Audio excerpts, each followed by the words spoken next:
Quero convidar você a abrir a sua Bíblia na Epístola de Judas. Judas só tem um capítulo, então é na Epístola de Judas.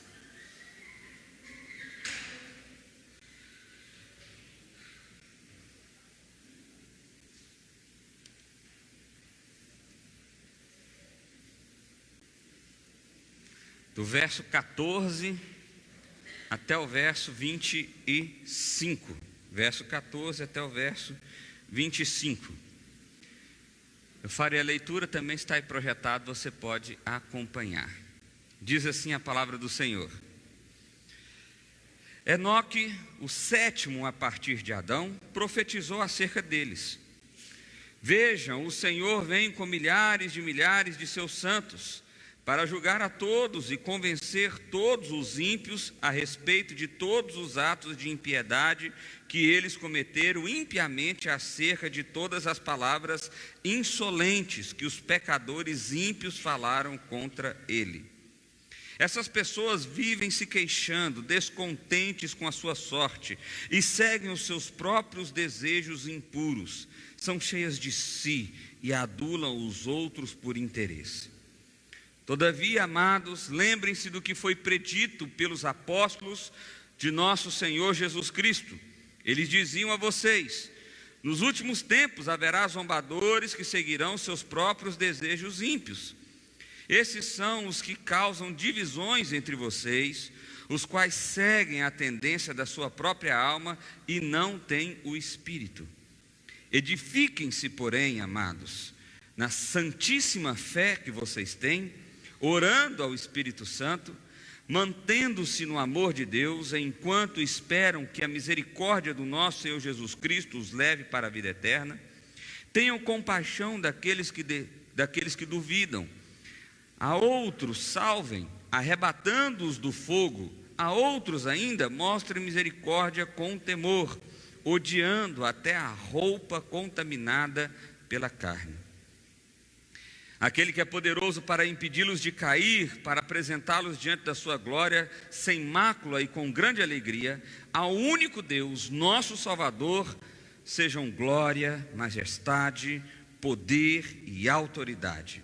Mediante Jesus Cristo, nosso Senhor, antes de todos os tempos, agora e para todo o sempre. Amém. Vamos orar mais uma vez? Pai, o Senhor é tão belo, tão santo, o Senhor é digno de toda honra e glória, Pai, e ainda assim o nosso coração se inclina a ouvir homens e mulheres que nos afastam de Ti. Pai, em nome de Jesus, que essa palavra do Senhor registrada nesta carta de Judas, ó Pai, venha de maneira profunda aos nossos corações. Nós clamamos o Teu Santo Espírito, ó Pai, a ação extraordinária do Senhor, trazendo iluminação e entendimento da Tua palavra, Pai. Pela Tua misericórdia e pela Tua graça, me use nesse momento como Teu instrumento, Deus. É a oração que fazemos a Ti, em nome de Jesus. Amém. Meus irmãos, nós estamos nessa curta série de pregações na Epístola de Judas. São apenas 2 pregações, uma minissérie, para dizer assim. Nós costumeiramente pregamos ou expomos a Bíblia dessa forma, de forma sequencial, um livro da Bíblia ou um trecho da Bíblia, e expomos de verso a verso.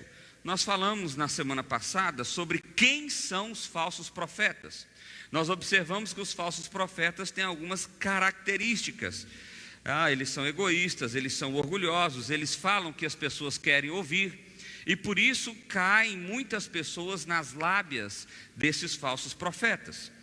Hoje nós vamos falar sobre como devemos enfrentar esses falsos profetas. Mas sabe, eu estava meditando nesse texto, estudando esse texto, pensando sobre ele, orando ao Senhor, e eu pensei o seguinte: quer saber? Talvez seja bobagem a gente falar desse tema. Talvez seja ilusão nossa pensar que falar sobre isso realmente adianta. Porque afinal de contas, o que a gente quer ouvir? A A gente quer ouvir palavras que vão de encontro com o nosso coração, nos confrontando, muitas vezes nos constrangendo, muitas vezes nos insultando. Ou nós queremos ouvir palavras que realmente encharcam o nosso coração de emoção, que trazem acalento, que trazem esperança sempre, que traz vaidade e ego. O que nós queremos ouvir? O que de fato nós queremos ouvir? Eu fiquei pensando sobre isso. E eu fiquei pensando o seguinte, quer saber? Ao invés de pregar esse texto e falar sobre esse texto, eu deveria subir aqui e dizer o seguinte: cada um ouça a quem quiser, o que quiser, e assuma a consequência disso. E está encerrada a pregação, era só isso. Gloss pode vir, orar, nós vamos encerrar. Brincadeira. Teve gente que assustou, né? Mas a gente poderia fazer só isso. Porque, meus irmãos, quantas vezes você e eu, em algum momento das nossas vidas, fomos desafiados a fazer aquilo que de fato a palavra diz que nós deveríamos fazer? Quantos aqui de fato não sabem que tipo de comprometimento deve ter com Deus e com o seu reino e nunca assumem esse compromisso? Quantos aqui ainda criticam aqueles que pregam contra o pecado, contra a religião? Uma vez, quando a gente estava expondo o livro de Gálatas aqui na igreja, Gálatas pega muito pesado com a religião, muito pesado com a ideia de igreja institucionalizada. Um irmão, no fim do culto, me procurou e disse assim: pastor, eu não sei não, mas eu acho que o senhor está indo pelo caminho errado. Porque se o senhor ficar falando mal de igreja desse jeito, daqui a pouco não vem ninguém aqui. E eu pensei, quer saber? Bom também. Meus irmãos, quantas vezes o nosso coração não quer ouvir realmente o que a gente quer? Éramos assim quando adolescente, não era? Ou os adolescentes que ainda estão aqui. A mãe fala, não vai, não pode, não faz. O que a gente diz? Essa mãe, ela é burra. Ela não sabe de nada. Ela viveu em outra época.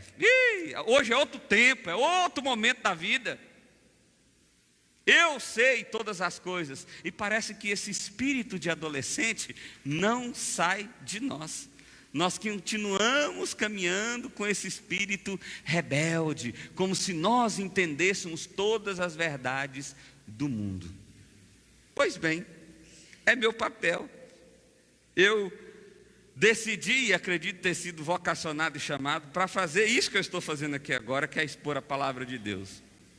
Mas tem um diferencial, apesar de muitas vezes ser desiludido, não só com o meu coração, mas com o coração de pessoas, nós acreditamos no agir do Espírito Santo, no agir extraordinário do Espírito Santo, que incomoda a gente de uma maneira tão extraordinária, tão fantástica, que não há nada que nós não queiramos mais do que a própria palavra de Deus. Por exemplo, eu lembro de um grande pregador que existiu nos Estados Unidos, chamado Jonathan Edwards. Ele pregou um sermão chamado assim: Pecadores na mão de um Deus irado. Jonathan Edwards era conhecido por ser um orador muito eloquente, mas naquele dia ele resolveu só ler o sermão. Ele foi falando do peso do pecado de uma maneira tão extraordinária, que a igreja era cheia de colunas. As pessoas começaram a se agarrar aos bancos e às colunas, porque a sensação que as pessoas tinham é que tinha aberto uma fenda no meio da igreja e o inferno estava chamando as pessoas para lá. Então eles se agarravam dizendo, eu não quero ir, eu não quero ir, eu não quero ir.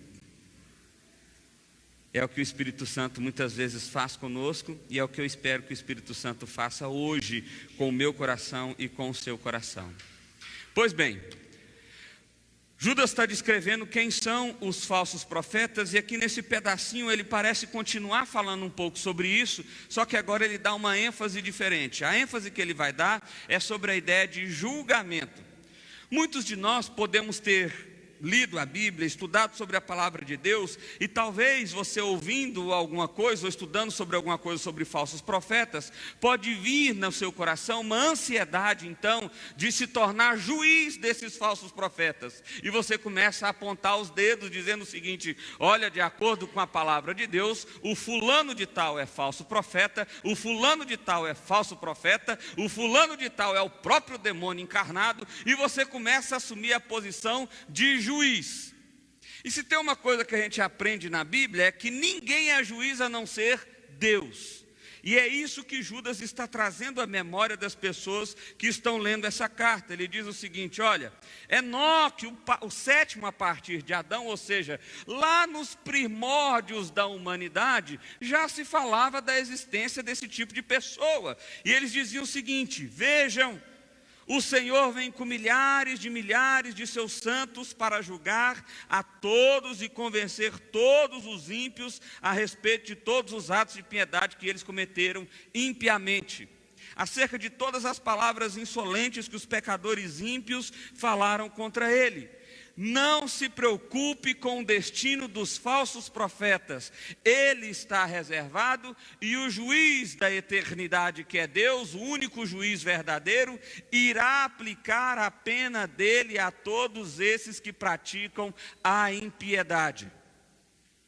O seu trabalho, o meu trabalho não é virar justiceiro de Jesus e sair identificando os falsos profetas, e vamos começar a denegrir esses caras, e vamos começar a destruir a fama dessas pessoas, e vamos começar a provar que eles de fato são os falsos profetas. Nós não temos essa função. Por quê? Porque o único que julga é Deus.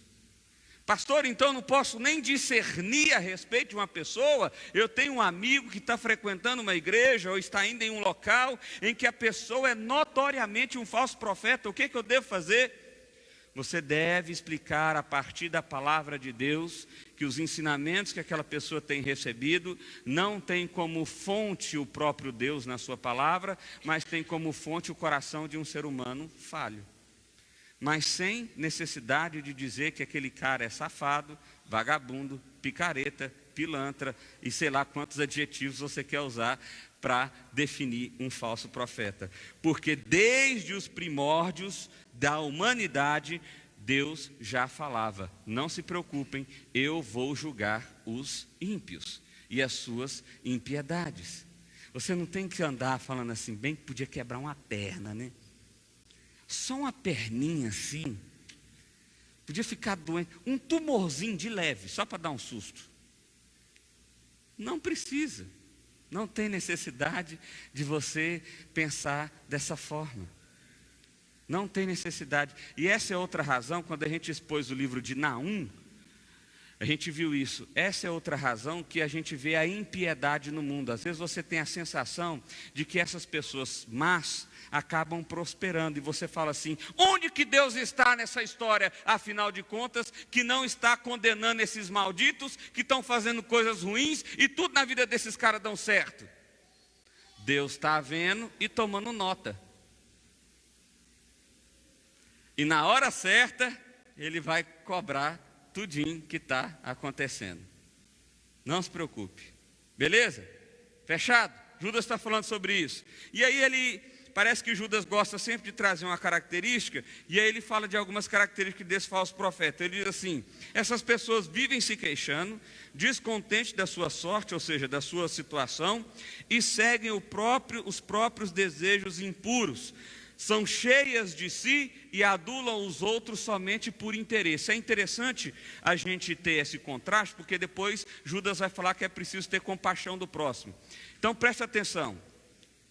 Pessoas que cuidam de outras, ou pessoas que adulam outras somente com uma segunda intenção, não são pessoas com coração verdadeiro.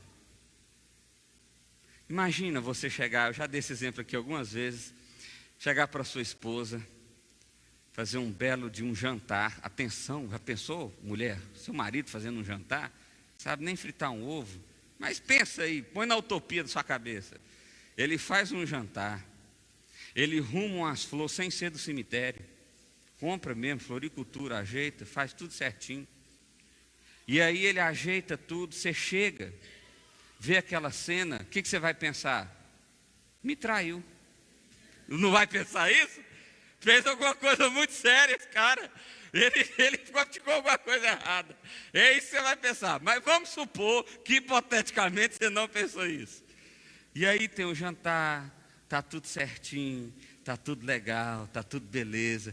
Noite show de bola. ele não te pediu nada, não falou nada. No outro dia, ele vem sorrateiramente e diz assim: meu bem, a gente está bem, né? Está tudo certo entre nós, né? Eu te amo muito, você é muito querida. Eu queria dizer para você o seguinte: você é muito especial para mim, você é realmente o amor da minha vida, mas eu tenho um pedido para fazer para você. Aí ela já ligou a anteninha aqui, que está esperando esse pedido desde a hora que ela chegou, né? É o seguinte: eu não queria ir no aniversário da sua mãe para poder ver o jogo com os meus amigos lá, porque vai dar na mesma data e tal. Então, assim, importante somos nós, né? Família toda hora, tal. O que você vai pensar, mulher? Safado, vagabundo, esse homem não vale nada. E tudo que ele fez na noite anterior foi desacreditada. Com razão ou sem razão?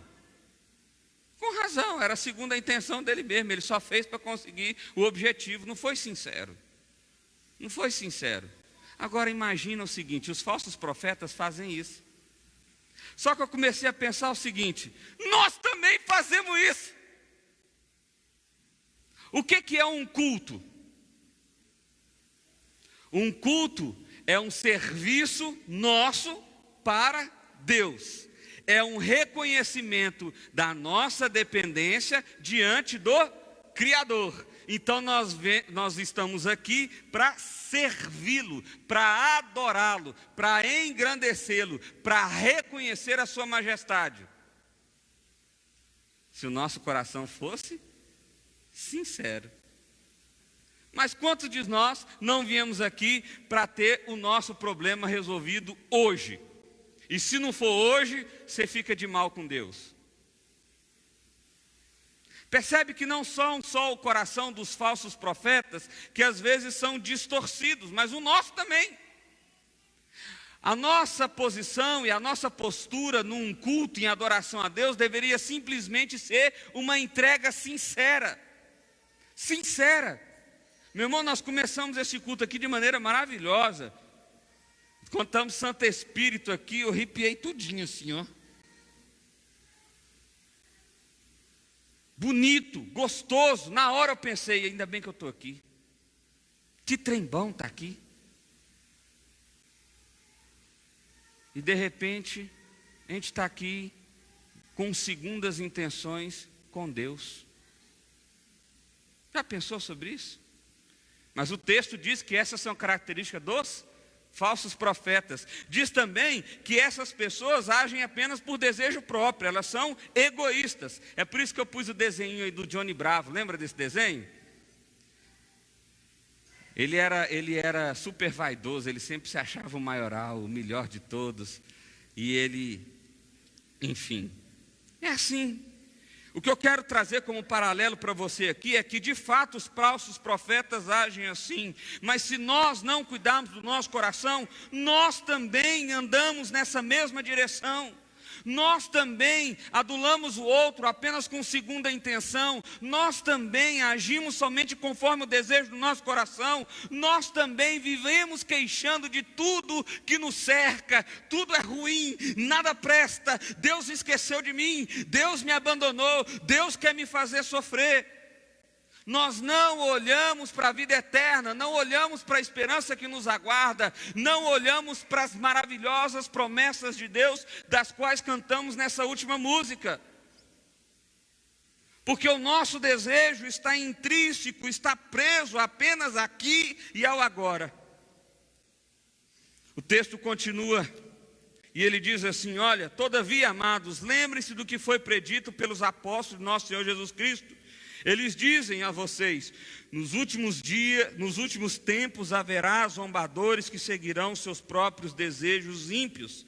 Estes são os que causam divisões entre vocês, os quais seguem tendências da sua própria alma e não têm espírito. Os falsos profetas enraizados no meio da igreja, que agem conforme o desejo do seu próprio coração, eles causam divisões no meio do povo de Deus. Porque só tem um jeito de eu e você andarmos na mesma direção, meu irmão: se a gente andar olhando para a cruz. Se a gente andar olhando para a cruz. Porque se eu e você estivermos aqui, cada um fazendo um serviço diferente a Deus, ou seja, nós não estamos aqui para adorar, estamos aqui apenas para seguir o desejo do nosso coração, na expectativa de que ele seja alcançado, eu e você estamos indo em direções diferentes. Nós não estamos indo em direção à cruz, e é por isso que nós brigamos tanto. Porque no fim das contas nós queremos que o desejo do nosso coração, o orgulho do nosso coração prevaleça. E essa é uma característica de quem não teme a Deus, de quem pratica a impiedade, dos falsos profetas. Então nós deveríamos ter uma postura de caminhar na mesma direção. Isso acontece tanto no casamento, é um negócio assim impressionante. Você vai lá, casa e fala assim, estamos juntos. Vamos construir uma história junto, vamos construir uma vida junto. Passou 3 dias, você não quer mais. Por quê? Não, porque ela quer fazer faculdade e eu quero viajar. Mas vem cá, vocês não conviveram, vocês não entraram no acordo de se casarem para então conviverem juntos, para construir uma história juntos? Não, é porque, sabe, ela quer isso e ele quer aquilo. E aí a carroça vai tombando, a coisa vai dando zebra, vai tudo se desmoronando. Por quê? Porque não estão indo na mesma direção. Eu e você precisamos ir na mesma direção. E nesse caso aqui, o que Judas está dizendo para nós é o seguinte: nós precisamos ter cuidado com esses que causam divisões entre nós, com esses que apontam direções, caminhos diferentes do Evangelho. Seja qual for a promessa que seja feita para a sua vida, meu irmão, se não está sendo na direção do Evangelho, se não está sendo na direção de cruz de Cristo, esse infeliz é um falso profeta e não tem o Espírito. Ele não tem o Espírito. Kistemaker, um teólogo galês, ele diz o seguinte: os justos serão absolvidos através da obra redentora de Cristo, mas os perversos receberão sua devida recompensa. No dia do julgamento, os incrédulos não poderão alegar ignorância, pois receberam advertência ao longo de toda a história. Na verdade, os perversos ignoram deliberadamente essas admoestações e ainda assim pecam. John Albert Bagel comenta: um pecador é mau, aquele que peca sem temor é pior. Você pecar é ruim, mas você pecar sem medo de pecar é pior. É pior. Você fazer o errado é ruim, mas você fazer o errado sem ter medo de fazer o errado é pior. Porque significa que você não tem temor nenhum de Deus no coração. E essa é uma característica dos falsos profetas. O texto continua, e aí entra no ponto que nós queremos falar aqui. Como que nós enfrentamos então os falsos profetas? Olha o que diz o texto: edifiquem-se, porém, amados, na santíssima fé que vocês têm, orando no Espírito Santo. Mantenham-se no amor de Deus, enquanto esperam a misericórdia do nosso Senhor Jesus Cristo, que os leva para a vida eterna. E tenham compaixão daqueles que duvidam. Então ele dá aqui 3... eu estava lendo o versículo, não estava ali. Ele dá aqui 3 características: edifiquem-se, mantenham-se e tenham compaixão. Edificar aqui tem a ver com base, a base do edifício. A base da minha e da sua vida tem que ser a fé. Quando perdemos a fé no Senhor, quando deixamos de acreditar na promessa, na esperança que temos de vida eterna, acabou, desmoronou, não tem mais nada para ser construído em cima. Então, para que eu seja edificado em Deus, é preciso que eu me agarre à fé. E como que eu desenvolvo a minha fé? Tendo intimidade com o Espírito Santo. Isso significa oração. Oração. Várias vezes alguém já disse assim para mim: pastor, eu era mais assim fervoroso, eu senti uns arrepios, um trem tão bom, e agora parece que Estou frio. Sabe, parece que eu estou assim, meio assim. Estou tão desanimado. Sabe, eu estou tão assim. O que aconteceu, meu irmão? Ah, não sei. Eu sei, sem saber a sua história, eu sei. Primeira coisa que você deixou de fazer, orar. Primeira coisa que você deixou de fazer foi orar. Segunda coisa que você deixou de fazer, buscar o conhecimento de Deus. Terceira coisa que você deixou de fazer, buscar a comunhão dos santos. Ou seja, a relação com a igreja. E isso esfriou o seu coração. É natural. E aí sabe qual que é a loucura que nós estamos inseridos hoje no mundo? Que aí nós queremos entrar num culto, do qual nós nunca fomos na vida, e queremos ouvir alguém falando, ou alguém tocando, ou alguém orando, e de repente nós queremos que o céu se abra, que a gente veja anjos descendo, e umas cornetinhas, e tal, e você falar assim, ai, é tão bom sentir isso, eu estava com saudade. Notícia triste, isso não vai acontecer.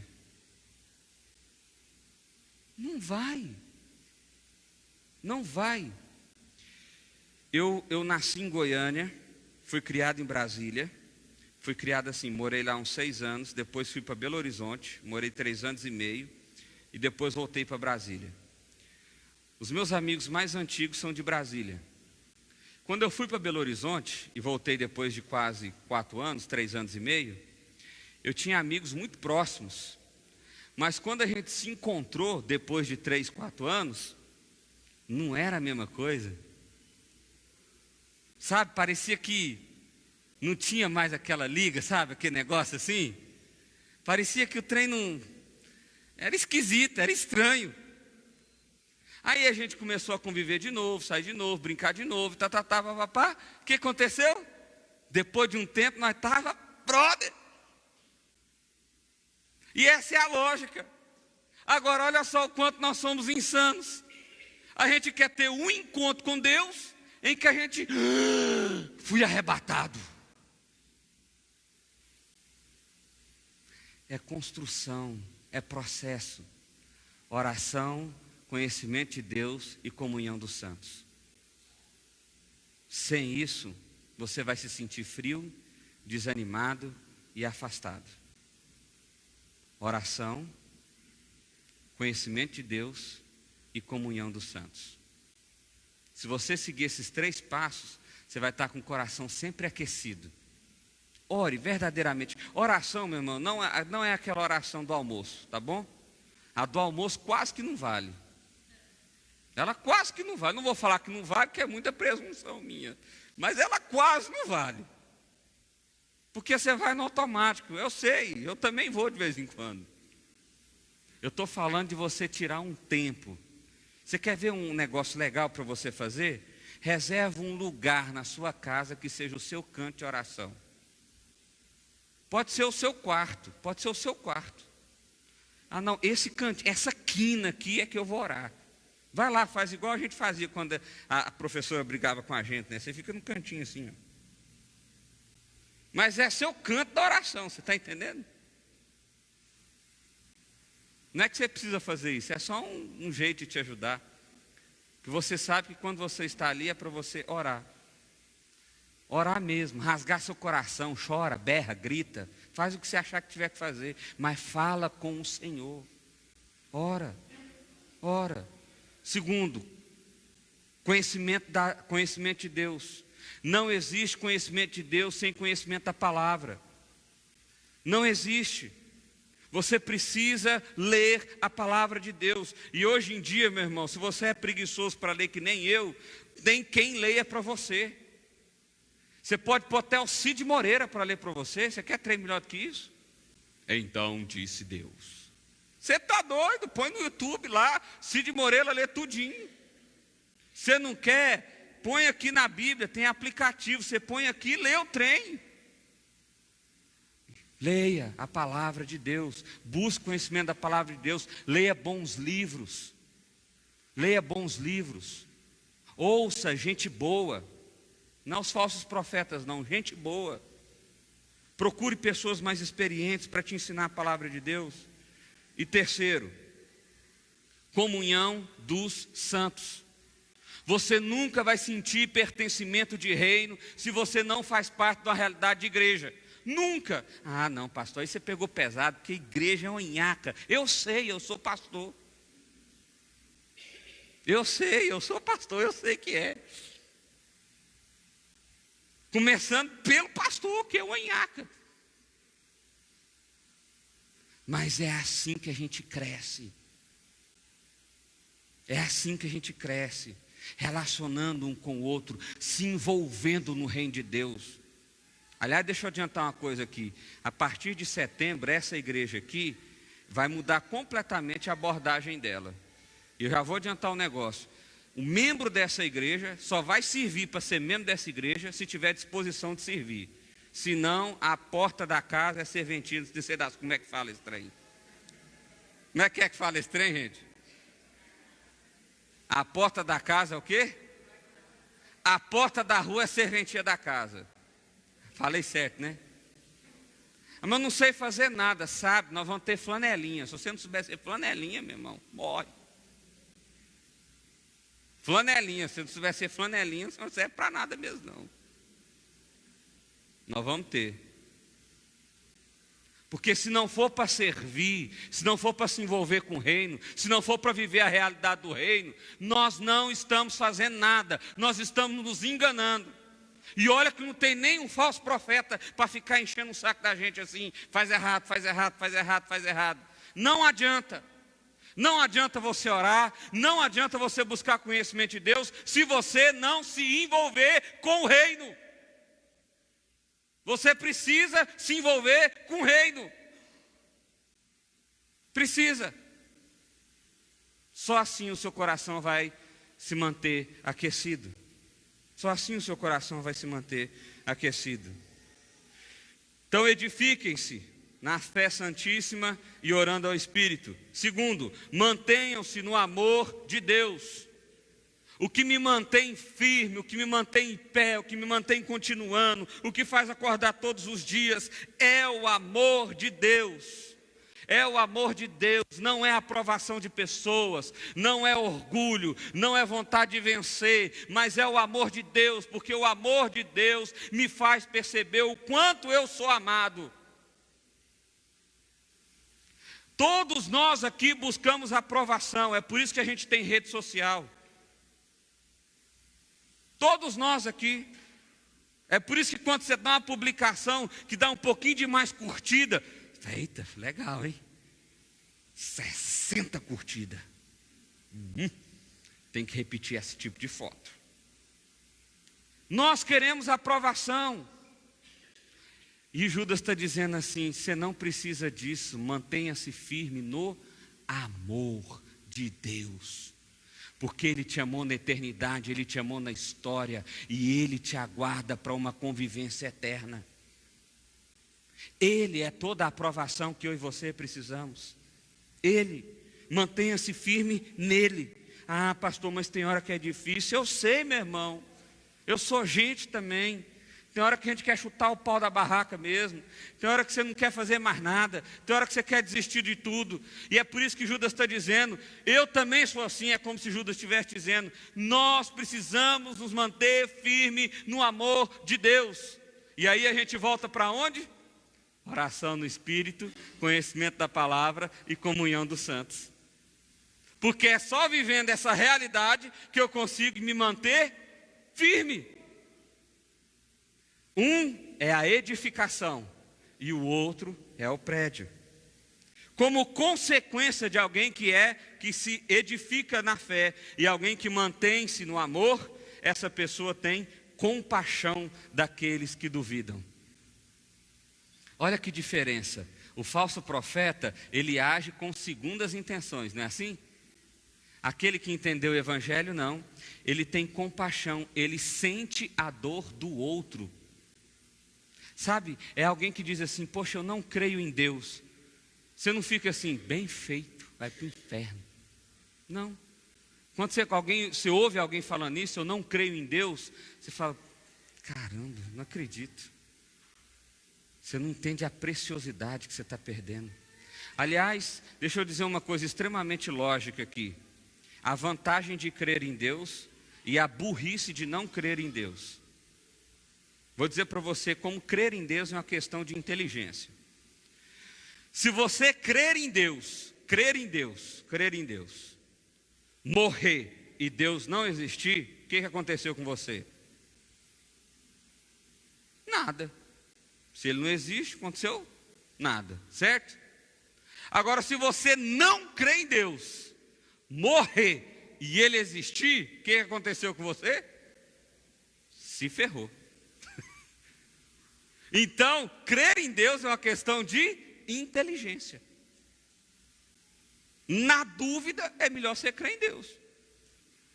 Porque assim, não sei se é tal. Amigão, melhor você crer em Deus. Porque se der zebra, eu e você estamos no mesmo lugar. Deus não existe. Eu creio e você não crê. Nós vamos para o mesmo lugar, que é o nada. Agora, se eu tiver certo e você errado, e Deus existir e nós dois morrer, você está lascado. Então, crer em Deus é uma questão de inteligência. Nós precisamos ter compaixão dessas pessoas, salvando elas do fogo. Essa é a ideia de arrebatando do fogo. Eu estou esquecendo de passar esse trem. Arrebatando do fogo. Mostra misericórdia com temor. Você realmente ama o próximo. Agora isso aqui que eu acho interessante. Odiando até a roupa contaminada pela carne. É o seguinte, você ama o outro, você tem compaixão do outro, você age com misericórdia e temor pela vida do outro, mas é o seguinte, você odeia até o cheiro de falsa profecia. O que significa que em determinado ponto eu e você precisamos ser radicais. E a gente não é bom para fazer isso. A gente negocia muita coisa. Quando o texto diz odeie, odiando até a roupa contaminada pela carne, ele já não está mais ouvindo o falso profeta. Ele já não está dando mais ouvidos para o falso profeta. Mas ele carregou alguma coisa do falso profeta com ele. E aqui a ilustração é a roupa. O que você tem que fazer? Odeia até a roupa. Não deixa nada do falso profeta vir, nada que possa contaminar, vir com ele. Então vai ter um determinado momento que você vai ter que dizer para a pessoa assim, amigão, está errado, é pecado, Deus diz que é. Ah, mas é politicamente incorreto. Tem nada não. Quer ver uma coisa que é politicamente incorreto? Hoje, dizer que homossexualidade é pecado. E que se um homossexual não se arrepender do seu pecado, ele vai para o inferno. Mesmo sendo politicamente incorreto, essa é a verdade. Homossexualidade é pecado. E se não se arrepender da homossexualidade, vai para o inferno. Só que hoje em dia, o menor dos problemas é a homossexualidade. Porque o negócio está tão doido, que você conhece uma pessoa que é homem, que acha que tem que ser mulher, mas que a sua alma é gay. Então ele é homem, age como mulher, mas gosta de mulher. Doidura, não é? Só uma matéria no jornal esses dias. Exatamente esse contraste. Você fala assim, gente, ficou esquisito demais isso aí. E o pior de todos, qual é o argumento? Eu nasci assim, eu não tive escolha. Não. Independente da bagunça que seja esse processo todo, eu posso dizer com tranquilidade, é pecado. E é necessário arrepender desse pecado. Agora, isso significa que eu tenho que excluir essa pessoa? Eu amo essa pessoa, eu envolvo ela nos meus braços, eu tenho compaixão da dúvida que ela tem no coração dela e eu ajo com temor. Você está entendendo? Isso significa não deixar nem vir as roupas contaminadas, mas significa agir com amor. Com amor. E eu quero dizer outra coisa aqui para a igreja, já que eu estou dizendo mesmo. Prepare-se. Igreja Presbiteriana Petrópolis. Porque homossexuais frequentarão essa igreja cada vez mais. E nós precisamos receber essas pessoas com amor. Não é para você pular a cadeira, não. É para você dar um abraço nessa pessoa. Você está entendendo o que eu estou dizendo? Nós vamos dizer que é pecado? Vamos. Mas nós somos iguais pessoal também. Nós somos pecador. Está todo mundo aqui no mesma vibe. Todo mundo aqui do mesmo jeito. Envolvemos com amor, temos compaixão, mas não deixamos nem a roupa contaminada vir. Entendeu? Tranquilo? Beleza? Jóia. Uai, gente, eu estou atrapalhado aqui hoje nesse trem aí, nesses slides. O último lugar, tá o verso 24 aí mesmo? Tá. Então vamos lá. Aquele que é poderoso para impedi-los de cair, para apresentá-los diante da sua glória, sem mácula e com grande alegria, ao único Deus, nosso Salvador, seja glória, majestade, poder e autoridade. O que Judas está terminando a carta dele dizendo o seguinte: vivam confiantes e vivam para a glória de Deus. Vivam para a glória de Deus. É esse o caminho. Qualquer coisa diferente disso traz divisão, traz desarmonia, traz briga, traz confusão, traz afastamento. Mas eu e você somos desafiados, apesar do nosso desejo, apesar da nossa vontade interna, muitas vezes constrangidos, insultados pela palavra de Deus, nós somos desafiados a caminhar em direção à glória do Pai. Isso significa que não importa se a sua opinião é boa ou se ela é ruim. Não importa se a sua opinião vai trazer benefício ou vai trazer malefício. Porque o que importa para aqueles que vivem para a glória do Pai é a glória do Pai. É a glória do Pai. Ah, mas eu não concordo não, pastor. Então vai para o inferno. Porque é para lá mesmo que você vai. Porque vivemos para a glória do Pai. Significa que muitas vezes a Bíblia vai dizer para você que você está errado. Sabe o que você tem que fazer? Estou errado mesmo. Me perdoe, Senhor. Eu estou errado. E agora eu vou caminhar em direção à glória do Pai. Sabe quantas vezes que isso acontece com a gente, meu irmão? Todo dia. Todo dia. Todo dia a palavra de Deus constrange a gente. Todo dia o Espírito de Deus incomoda o coração da gente. Todo dia, às vezes, Deus faz a gente se sentir um lixo assim. Rapaz, eu não valo nada mesmo não, viu? Ruim. Mas aí a gente caminha para a glória do Pai, lembra da esperança, da promessa da vida eterna. E a gente fala assim, é ruim, mas é bom. Eu vou chegar lá, sustentado pelo Espírito de Deus, sustentado pela obra redentora de Cristo Jesus, mediante Jesus Cristo nosso Senhor, antes de todos os tempos, e agora para todos sempre. Amém. É a glória do Pai que nós buscamos. John MacArthur, comentando, ele diz o seguinte: a vida cristã tem sido sempre uma peregrinação e uma batalha espiritual, mas seu fim será triunfante. Com essa verdade em mente, podemos tirar grande consolo e alento nas palavras do conhecido hino, avante, soldados cristãos. Ou seja, sigam. Tem batalha? Tem. Aqui que é o nosso destino? Não. Tem dias difíceis? Tem. Mas nós olhamos para a vitória triunfante que nos aguarda. A vitória triunfante que nos aguarda. Algumas conclusões. Primeiro, os falsos profetas são egoístas e orgulhosos. Então, se alguém se diz um profeta do Senhor, mas é alguém extremamente orgulhoso, alguém extremamente egoísta, alguém extremamente envaidecido, alguém que age segundo as intenções, essa pessoa não é um profeta do Senhor. Fechado? Segundo, os falsos profetas provocam confusão. Porque qual é a direção? Para onde nós estamos indo? Para a glória de Deus. Esse é o nosso alvo. Esse é o caminho que nós estamos perseguindo. O que o falso profeta diz? Não, mas tem um atalho. Tem um atalho. Ó, se você virar aqui assim, vai chegar no mesmo lugar. Mas é só você dar uma curvinha aqui que vai lá. Não. Isso traz confusão. Isso traz confusão. Nós andamos na mesma direção, é a glória de Deus.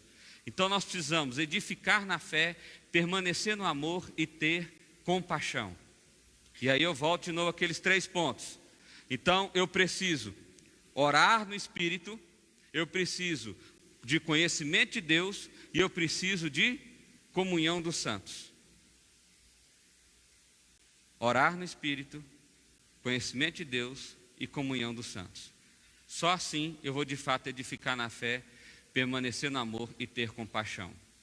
4, odeie tudo que venha do falso profeta. Não negocie valores. Não negocie valores. Se a palavra de Deus diz que está errado, está errado. Fim de papo. Ah, mas até que eu concordo com esse negócio aí. O problema é seu, está errado. Significa abrir mão muitas vezes do nosso ego, da nossa vontade, do nosso desejo, para seguir apenas a glória de Deus. 5, saiba que Deus está com você. O texto de Judas diz assim: aquele que é poderoso para impedi-los de cair e para apresentá-los diante da sua glória.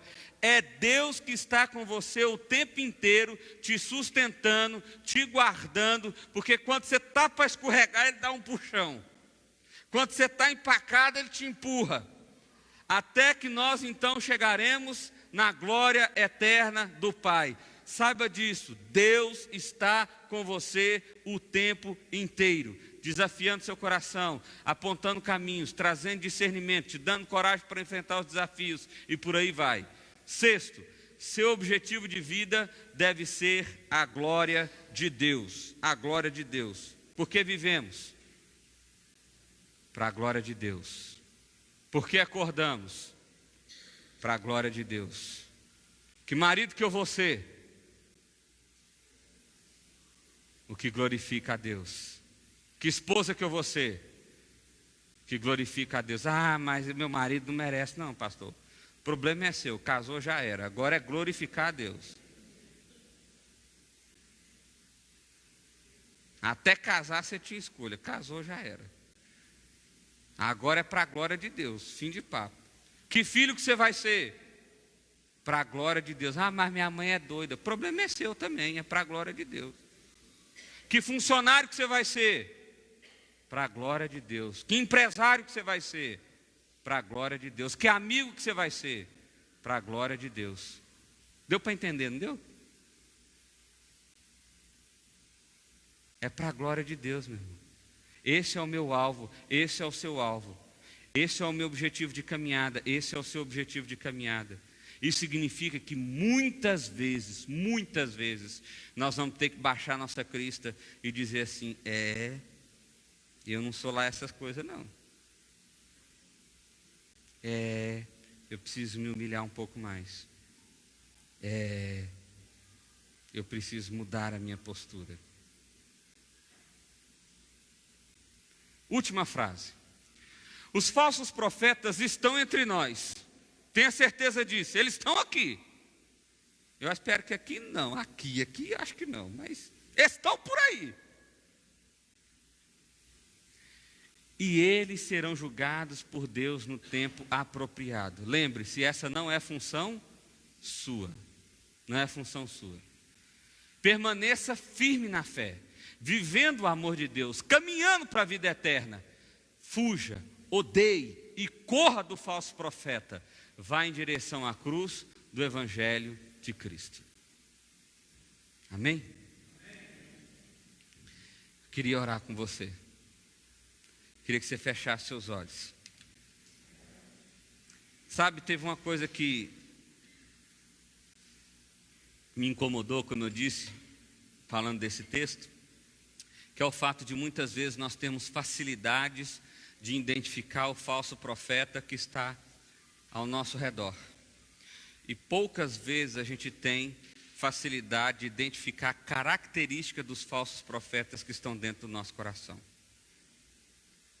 Isso me chamou muita atenção.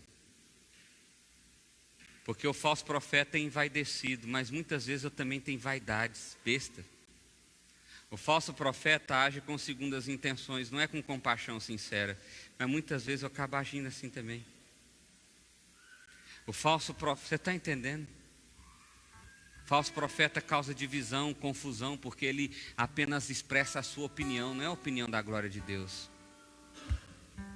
Mas o problema é que às vezes meu coração também anda por esse caminho. Então meu desafio para você seria 2. Primeiro, realmente identifique os falsos profetas que te cercam. Fuja deles. Lembra, quem vai julgar eles é o Senhor. Você não precisa enfrentar eles no sentido de partir para cima. Você tem que fugir mesmo. Mas também identifique características que eventualmente têm cercado seu coração, que não te pertencem, já que você teme ao Senhor. Arrependa do seu pecado. Arrependa da vaidade, arrependa do egoísmo, arrependa do orgulho. Arrependa porque você tem agido com segundas intenções no seu encontro com o Senhor. Arrependa porque talvez você veio aqui nessa noite, não foi para prestar um culto a Deus. Você veio aqui nessa noite para ter o seu problema resolvido. E isso é agir com segundas intenções. Então arrependa do seu pecado. Peça perdão a Deus por ele. Diga: Senhor, realmente eu não sou um falso profeta não, mas eu estou quase. Então eu quero te pedir perdão. Quero te pedir perdão. E eu quero caminhar para a tua glória. Eu quero caminhar para a tua glória. Pode ser difícil. Está sendo difícil. Vai ser difícil ser o marido que o Senhor quer que eu seja, mas eu vou ser. Vai ser difícil ser o amigo, a esposa, o filho, o pai, a mãe que o Senhor quer que eu seja, mas eu vou buscar a tua glória. Eu vou viver para a tua glória. Eu vou caminhar em direção à tua glória. Eu vou sonhar com o encontro glorioso que eu tenho contigo na eternidade. É isso que vai me manter, é o amor do Senhor. Vamos orar. Pai, o Senhor é tão maravilhoso, porque o Senhor nos instrui, o Senhor traz conhecimento para nós. O Senhor nos permite caminhar assim em comunhão com a tua igreja. E isso tantas vezes cura o nosso coração de tantas coisas, Pai, porque recebemos o teu abraço através do abraço de um irmão. Recebemos o teu carinho através de uma palavra carinhosa de um irmão. Recebemos o teu cuidado através da compaixão demonstrada por um irmão.